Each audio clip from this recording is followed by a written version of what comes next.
Baie welkom by nog 'n aflewering van Kriuskyk. Ja, jy kyk na Radikaal. Dankie dat jy die regte knoppie gedruk het. As you can remember, last year we spoke to Gary and Galilee guests, and they're from Alabama overseas, and they're here. They're back again. They visited a lot of people last year when they were on Kriuskyk. So I'm just glad you're here, because there's a lot of things that happened and such a tremendous testimony that you brought with from overseas. Gary, what happened to you two last year? And the Lord took you through a lot of deep waters, but you came out with a tremendous testimony. Tell us about it. Amanda, last year we had a very heavy scheduled year. Even when we got back to the States, we were all over the country. And normally, as most evangelists or pastors tell you, when you come out of a heavy schedule of ministering, you come home and you just rest. We got to the place where we came home in late September, and I started getting very tired. And I told Galilee, I said, man, I must be just more exhausted than what I thought for being on the road, because we drive all the way across the United States and back. You've got that big bus, hey? Yeah. Mm-hmm. And it kept getting worse and worse. And finally, we agreed to go see a heart doctor. And we went to see my regular doctor that morning, and she told me, she said, you've got some heart problems going on. She said, I'm calling a specialist, and I want you to go see him, but he can't see you till next week. And so we went to get something to eat at a restaurant, and while we were at the restaurant, Galilee and I and our son was there, I had a heart attack, and they rushed me into the hospital. And normally when you have a heart attack, they give you 1 nitroglycerin and it eases the pain up. They had to give me 3 before it eased the pain up. And they put me in intensive care and watched me overnight. And the next morning, they said, we're going to run an echocardiogram and a stress test on you. So I said, okay. Well, throughout the night, they still had to bring me some more nitroglycerin and really monitor me close. Yes. The next morning they came in, they said, we're going to take you down for the echocardiogram. They looked at Galilee and said, ma'am, you can just wait right here in the room. We'll bring him back in just a little while. And she says, no, wait a minute. She says, that's my husband. Where he goes, I'm going. And the guy says, I'll take good care of him. She said, you cannot take as good a care of him as I can. Yes, amen. And she said, I need to be there and know what's going on so I know how to intercede for him. And the guy didn't know what to do. He said, yes, ma'am, just come on. So she went down with us, and when we got outside the echocardiogram laboratory, the guy told her, said, well, you can wait outside in the hallway and I'll bring him out. And she said, I'm not going through this all over again. Of course, that's how my father died. Yeah. She says, when he goes in someplace, I go. You know, the Lord sent his disciples out 2 by 2. And that's where actually, one could intercede for the other. Was looking at you very strange, eh? Yeah, very strange, not knowing what to do. But when the anointing comes on Galilee, she gets very bold, and everybody just gets out of the way, you know. And so we go in there, and he starts running the test, and he starts marking on the computer screen different things. And Galilee looks at him and says, what are you marking? He says, ma'am, I'm not allowed to tell you. The heart specialist will tell you this afternoon. She says, I don't have time to wait. You tell me now what's going on. And he says, if I tell you now, I'm going to lose my job. She says, not if I don't tell anybody you told me. And so he finally said, okay, I'll tell you. He says, I'm marking blocked arteries. He said, he's got 5 blocked arteries, and the smallest blockage is 90%. He said, this man will be having open heart surgery either this afternoon or first thing in the morning. She looked at him and said, the devil is a liar. And we finished the test, took me back to the room, and we were waiting for the heart surgeon to come in that afternoon. And while we were there, the Lord spoke something to me. He said, what are you doing here? And I said, Lord, I had a heart attack. You know why I'm here. He says, but I'm not finished with you. And so I looked at Galilee and I said, get my clothes. I'm ready to go home. She thought I was talking about dying and going to heaven, going home to heaven. And she said, you're not going anywhere without me. And I said, no, get my clothes. I'm ready to go home. And she said, you're not going anywhere again. She didn't understand what I was saying. No, I just got quiet. And about 30 minutes later, the heart surgeon came in, and he's going over all of the paperwork from the test that morning. And he says, well, you've had a heart attack. And I'm like, yes, sir, I know that. And he says, but the echocardiogram, now remember this, 4.5 hours earlier said I had 5 blocked arteries. And he's looking at the paperwork and he says, Every artery you have is 100% perfectly open. There's no blocked arteries. There's nothing. We're going to let you go home, and I'm going to watch you from home. I looked at her and I said, I told you to get my clothes ready. I'm going home. Amen. Can you believe it? God performed a miracle right there in the hospital. Our pastor was there. Several others was praying. We had everybody here in South Africa that knows us praying. And God is still a miracle-working God. Oh, amazing. Gary, please tell me about a tornado that was happening there. Because I know last year there was a very big tornado. Joplin, Missouri. A few months after you left South Africa. What happened there? It was in May, and our children lived in the Joplin, Missouri area. And we were, of course, in Alabama, which for people here in South Africa don't know the difference. We were like 15-hour drive away from our kids. And our daughter called and she said, Daddy, she said, I'm trying to buy something in the store and they won't take my debit card. The skies are just black. It's just weird. And I told her, I said, well, go into a friend's house and just stay there. Don't be out in your car. And our son was supposed to get off work. It was 5 o'clock in the afternoon. And his boss came and told him he needed him to work 3 hours overtime. And he phoned me. He was on a break. And he says, Dad, I'm just so upset. He works 7 days a week. And he says, I was going to get off at 5. I was going to go meet his sister, our daughter, have dinner and go watch a movie or something, relax. And he says, now I've got to work 3 hours overtime. And I said, well, God knows what's going on, so don't get upset. If he had gotten off at 5 o'clock, where they were going to eat was the IHOP restaurant. It's a 20-minute drive from his work. He'd have been there at 5:20. At 5:41, an EF5 tornado came through Joplin, Missouri, which is the largest tornado recorded in history, and wiped 75% of Joplin, Missouri off the map. They would have been in that restaurant, and that restaurant today is non-existent. There was nothing left except the tile floor. God protected both of them by not allowing him to go, by having my son to work extra hours. We don't many times realize the miracle God's doing in the way he does it. He does things for our best without us even realizing he's doing something for us. He kept him right there and kept him safe at work when he would have been killed right where they would have been. Isn't it amazing? But you knew about the tornado that was coming. Was it on the news? That's why you warned your daughter, or not? No. Did the Lord tell you? The Lord just told us there was a storm coming. We were 15 hours away, and where we are, if we're watching like the local weather, it's just telling where we are, not the whole states, because the United States is so big and so broad that you have to watch the national weather channel to see what's going on there. And other than the Lord saying there was a storm coming, we had no idea anything was going on.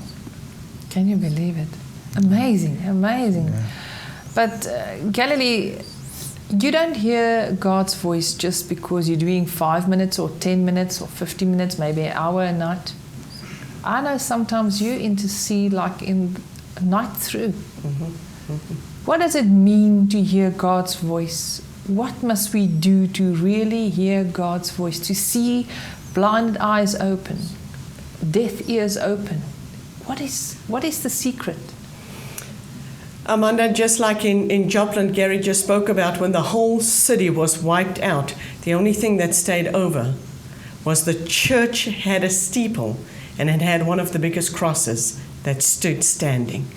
So what am I saying? When you really crawl up on Papa's lap and you seek him out and you make him part of your vision and your dream, and you live within him, not because of what you want from him, but because you're in love with him, because you need his presence.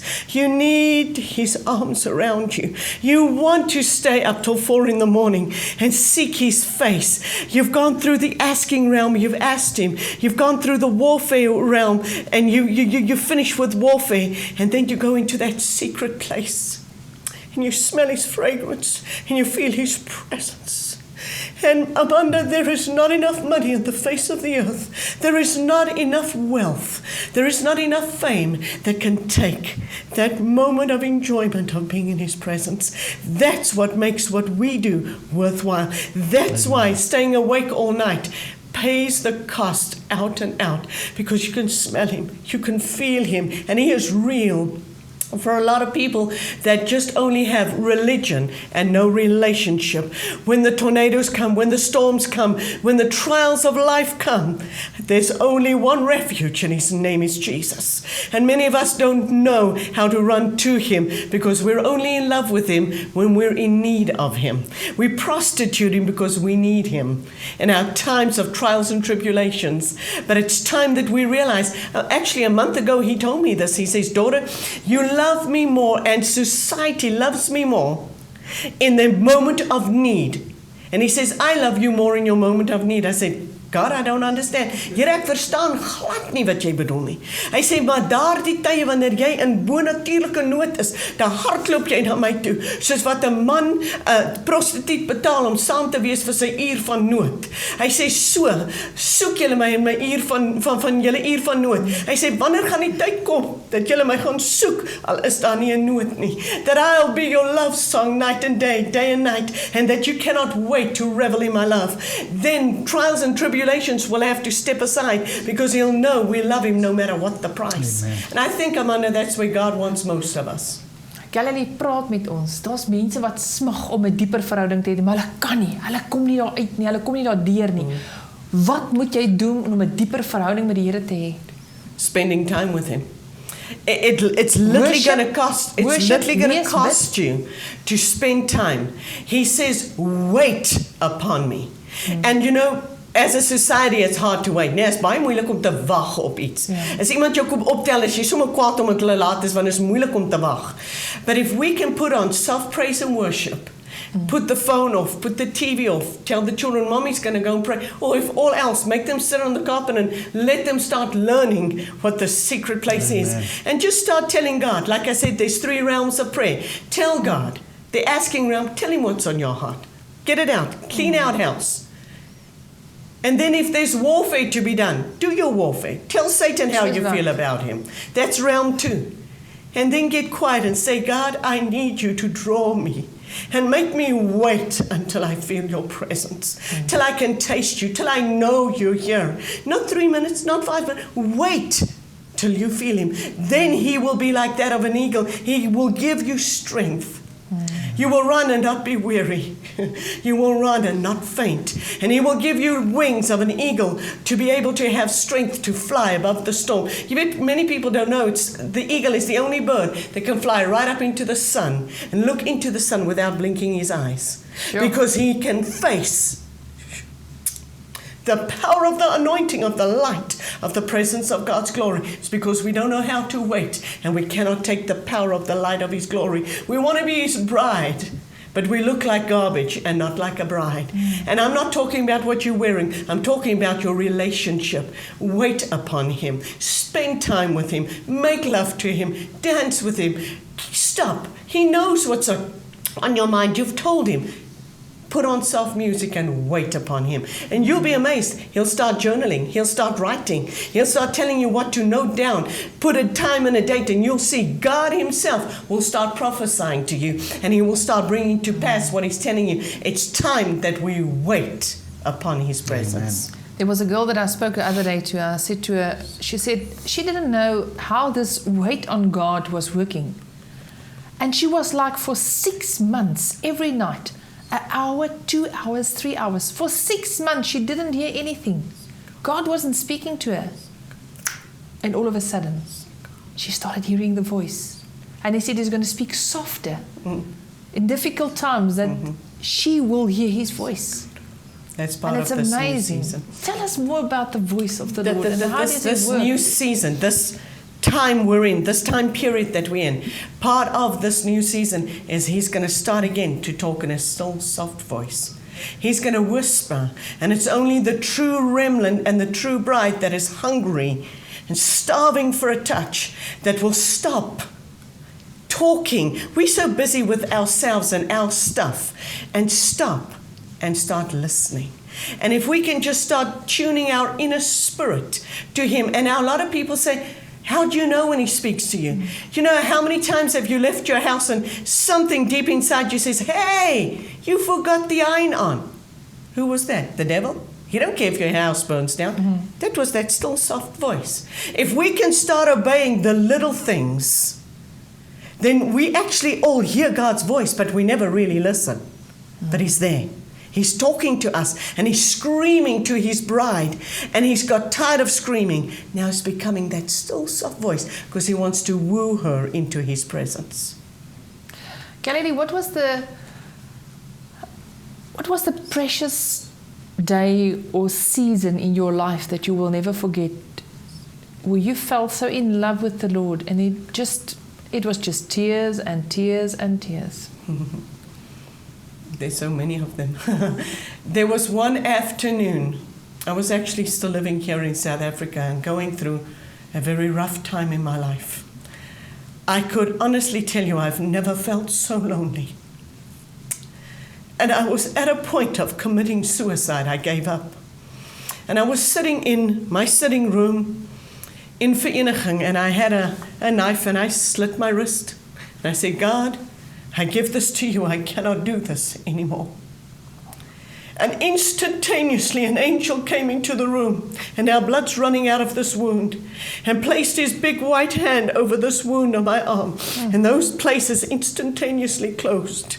And he says, what are you doing, and what is your plan? Do you not understand that I have you for this moment in time? He says, I have not called you to die, but I've called you to declare my glory. And he says, you will declare it no matter what the price is. He says, I will not allow you to die, no matter how hard the battle is. Jy weet, baie keer net voordat ons deurloop en oorwinning smaak, kom Satan met die hardste hou.